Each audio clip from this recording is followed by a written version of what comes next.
সম্মানীয় দর্শক, কৃষক বন্ধু প্রকল্পের মতো আর একটা নতুন প্রকল্প চালু হচ্ছে রাজ্যে। তবে কৃষক বন্ধু প্রকল্পে যেমন কেউ মারা গেলে এককালীন 2 লক্ষ টাকা, বছরে দুটি মরশুম যেমন রয়েছে, রবি মরশুম এবং খারিফ মরশুম, তাতে 5,000 টাকা করে 10,000 টাকা পেয়ে যায় এবং সর্বনিম্ন কিন্তু 4,000 টাকা করে পেয়ে যায় কৃষক বন্ধুরা।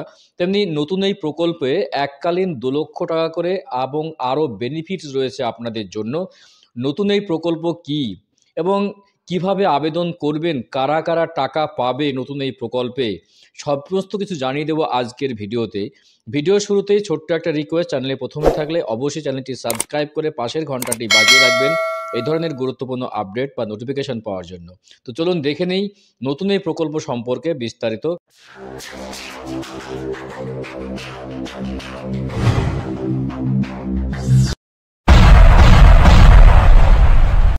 কৃষক বন্ধু প্রকল্পের অনুকরণে এবার হস্তশিল্পীদের জন্য প্রকল্প আনছে রাজ্য সরকার। আর এই প্রকল্পের আওতায় সরকারি পরিচয়পত্র রয়েছে এমন হস্তশিল্পীদের মৃত্যু হলে তার পরিবারকে এককালীন 2 লক্ষ টাকা করে ক্ষতিপূরণ দেওয়া হবে বলে জানানো হয়েছে। এবং এই জন্য অর্থ দপ্তরের একটি প্রস্তাবও পাঠানো হয়েছে, এবং ইতিমধ্যে বেশ কয়েক দফায় দুয়ারে সরকারের মাধ্যমে হস্তশিল্পীদের নাম নথিভুক্তকরণের কাজও হয়েছে। বর্তমানে নথিভুক্ত শিল্পীর সংখ্যা প্রায় 5 লক্ষেরও বেশি।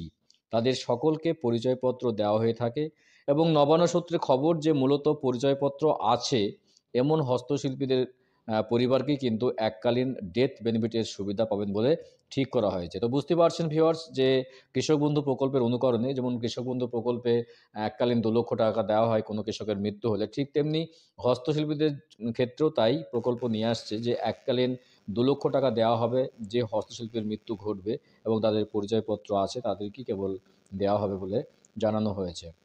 এবং রাজ্যের ক্ষুদ্র যে শিল্পমন্ত্রী চন্দ্রনাথ সিনহা জানিয়েছেন তিনি যে 2011 সালের পর হস্তশিল্পের উন্নয়নের জন্য একাধিক পদক্ষেপ নিয়েছেন মাননীয় মুখ্যমন্ত্রী মমতা বন্দ্যোপাধ্যায়, এবং শিল্পীদের অর্থের যোগান নিশ্চিত করতে চালু হয়েছে আর্টিজান ক্রেডিট কার্ড। এবার ডেথ বেনিফিট প্রকল্পের উদ্যোগ নেওয়া হয়েছে এবং আপনারা জানেন যে আর্টিজান ক্রেডিট কার্ড চালু হয়েছে শিল্পীদের জন্য। এবার ডেথ বেনিফিট সার্টিফিকেট বা প্রকল্প কিন্তু চালু হচ্ছে তাদের সার্টিফিকেট দেওয়ার জন্য। তবে এবার ডেথ বেনিফিট প্রকল্পের উদ্যোগ নেওয়া হয়েছে। রাজ্য সরকারের এই সমস্ত উদ্যোগ সমাজে কী প্রভাব পড়বে তার উত্তর দেবেন সাধারণ মানুষ, বিচার করবেন সাধারণ মানুষ যে কতটা ভালো হবে এই প্রকল্পের ক্ষেত্রে। তবে নবান্ন সূত্রের খবর যে রাজ্যের এই নয়া পদক্ষেপ সংক্রান্ত নীতির খসড়া তৈরি করেছে রাজ্যের ক্ষুদ্র, ছোট, মাঝারি শিল্প এবং যে বস্ত্র দপ্তর রয়েছে তারা। তো বর্তমানে এই নীতির খুঁটিনাটি বিষয়গুলো খতিয়ে দেখছে অর্থ দপ্তর। খুব শীঘ্রই হয়তো এই নীতি বাস্তবায়িত হবে বলে জানিয়েছেন প্রশাসনিক মহল।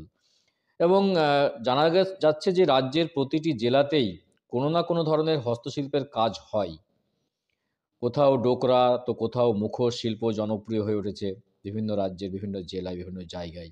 তো অধিকাংশ ক্ষেত্রে জেলার প্রান্তিক এলাকার মানুষ যারা রয়েছেন তারা জড়িয়ে আছেন এই সমস্ত শিল্পের কাজে। তো ডেথ বেনিফিট নীতি বা এই লক্ষাধিক পরিবারগুলির কাজে যদি দেওয়া হয় তাহলে অবশ্যই তাদের কাজে আসবে। জানা গেছে যে কোনো হস্তশিল্পীর মৃত্যু হলে তার পরিবারকে ডেথ বেনিফিট প্রকল্পের এককালীন টাকা পাওয়ার জন্য সরকারের দেওয়া যে পরিচয়পত্র এবং ডেথ সার্টিফিকেট সহ আবেদন করতে হবে জেলার সংশ্লিষ্ট দপ্তরে। তারপর কম সময়ের মধ্যে আর্থিক সহায়তা সংশ্লিষ্ট ব্যক্তির ব্যাংক অ্যাকাউন্টে কিন্তু পৌঁছে দেবে রাজ্য সরকার। বুঝতে পারছেন যে কৃষক বন্ধু প্রকল্পের ন্যায় 2 লক্ষ টাকা করে হস্তশিল্পীরা পেয়ে যাবেন তাদের যদি ডেথ সার্টিফিকেট থাকে অর্থাৎ পরিচয়পত্র থাকে, তাহলে মৃত্যুর পরে কিন্তু তারা 2 লক্ষ টাকা এককালীন পেয়ে যাবেন। খুব গুরুত্বপূর্ণ একটা প্রকল্প। মূলত হস্তশিল্পীদের উন্নয়নের জন্য, তাদের পরিবারের উন্নয়নের জন্য এই প্রকল্প গ্রহণ করা হলো রাজ্যের পক্ষ থেকে। গুরুত্বপূর্ণ আপডেট ছিল, গুরুত্বপূর্ণ ইনফরমেশন ছিল যে রাজ্যের নতুন প্রকল্প হস্তশিল্পীদের জন্য এককালীন 2 লক্ষ টাকার সুবিধা ভিডিওর মাধ্যমে জানিয়ে দেওয়া হলো। যদি আপনাদের ভালো লাগে ভিডিওটি অবশ্যই চ্যানেলটি সাবস্ক্রাইব করে পাশের ঘন্টাটি বাজিয়ে রাখবেন এই ধরনের লেটেস্ট আপডেট পাওয়ার জন্য। আপনাদের সঙ্গে আমি ছিলাম আপনাদের বন্ধু এসআই মণ্ডল। আপনারা দেখছেন আপনাদের প্রিয় চ্যানেল দিস ইজ মিডিয়া 365। তো দেখা হচ্ছে নেক্সট ভিডিওতে এই ধরনের গুরুত্বপূর্ণ আপডেট নিয়ে। আপনারা ভালো থাকবেন, সুস্থ থাকবেন। অসংখ্য অসংখ্য ধন্যবাদ।